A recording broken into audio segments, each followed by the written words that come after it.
Everyday superpower where we talk relationships, body language, game, everything in between. I'm going to talk handshakes today, and I'm going to talk to you how to read a handshake. I'm going to talk to you how to dominate a man with a handshake. I'm going to teach you how to submit and manipulate a man with a handshake, and I'm going to tell you how to read how that man perceives you and himself through handshakes, yeah? So what happens when you do a handshake? In a perfect world, this is what I would advise personally. Given you put your hand out first, there you go. Meet even way, mutual respect, half and half. We are balanced, we are equal, yeah? This form of handshake came into style in mutual agreement of people of the same social class and standing. I think as far as cargo on boats were concerned back in the day, the sailors would meet each other and handshake parallel even to showcase a communication as far as the business was concerned, and that they were both on even playing fields. Evil playing fields, huh? So prior to that, the Romans would handshake the wrists in order to ensure that there was no daggers hidden up sleeves and so forth. So it was like a security protocol, right? And then even earlier than that, when we started to walk upright from all fours in an evolutionary sense, we approached each other with our hands, like a handshake, to showcase that we had no weaponry, you know? Our hands are free, we mean no harm. And it was only, you know what I mean, handshakes being the way they are in style for not too long, as far as the relativity to our existence as human beings. People in power, leaders of the world, used to meet and have handshakes and would quite literally physically try to overthrow each other for the top position of that handshake. And that's where we get the term the upper hand, if you've ever heard that. He's got the upper hand. It's significant of power. It's the dominant force. It's the top as opposed to the bottom, right? Whereas the bottom is submissive, alike a dog exposing its neck, like a cat on its belly, or a cat on its back even, exposing its belly to the world. It's a showcase of submission. So when somebody comes to you and says, nice to meet you, have you seen this? How it aligns with the neck as well. Hey, we expose the neck. We put their hand in the downwards position. It's a showcase of them placing themselves in a submissive position towards you on that handshake, because you have got nothing else to do other than to take that top position. This is game. This is serious game. This is game.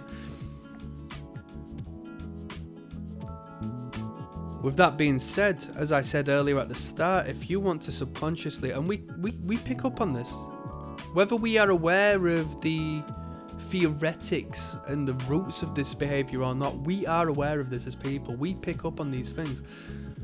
Women definitely know how to use this. Women naturally might loosen their hands a little bit, little wet fish in the hand, to accentuate their femininity, and they will more than happily take the bottom position. It's less prominent as far as the power dynamic and struggle, man and women and women and women, than the man and man situation, where it comes with a little more clarity and understanding.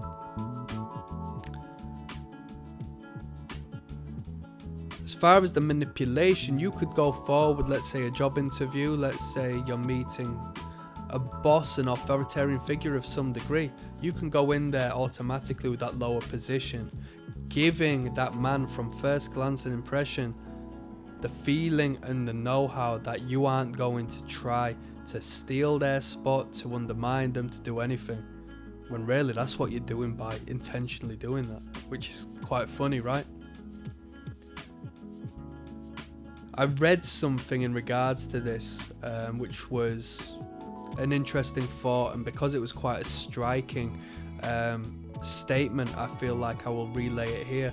They said, imagine Adolf, I don't know if I'm going to get in problems saying his full name on here because I know what the algorithms are like, but the guy with the mustache, yeah, from back in the day, if his salute, if his hand gesture was the hand facing upright, exposure of the palm, would you perceive it with the strength and the oppressive sort of display of power that you do with what the salute was?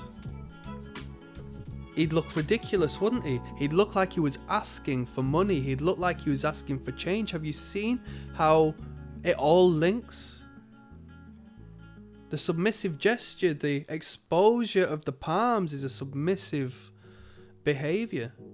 So, when a man comes to you and places his hand below yours, it's an act of submission to you. He doesn't know about it.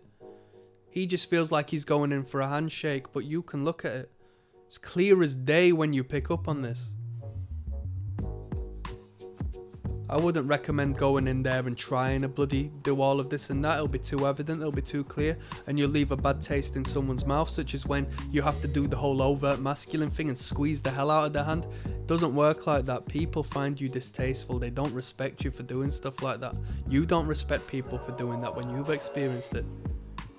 And that's some game on handshakes and the subconscious and how it influences how people perceive you, okay? Click like and subscribe because I'm uploading every day. And with that being said, I got 2 links down in the description. One will take you through to the catalogue of body language. Over 220 videos how to read people through their subconscious behaviours, how to read minds basically. Second to that is the Patreon, where you'll join me in watching people go on real life first dates for the first time. I'll show you attraction body language, repulsion body language in real time. You'll see it manifest in the world around you because it's hardwired within all of us. I'm signing out, peace.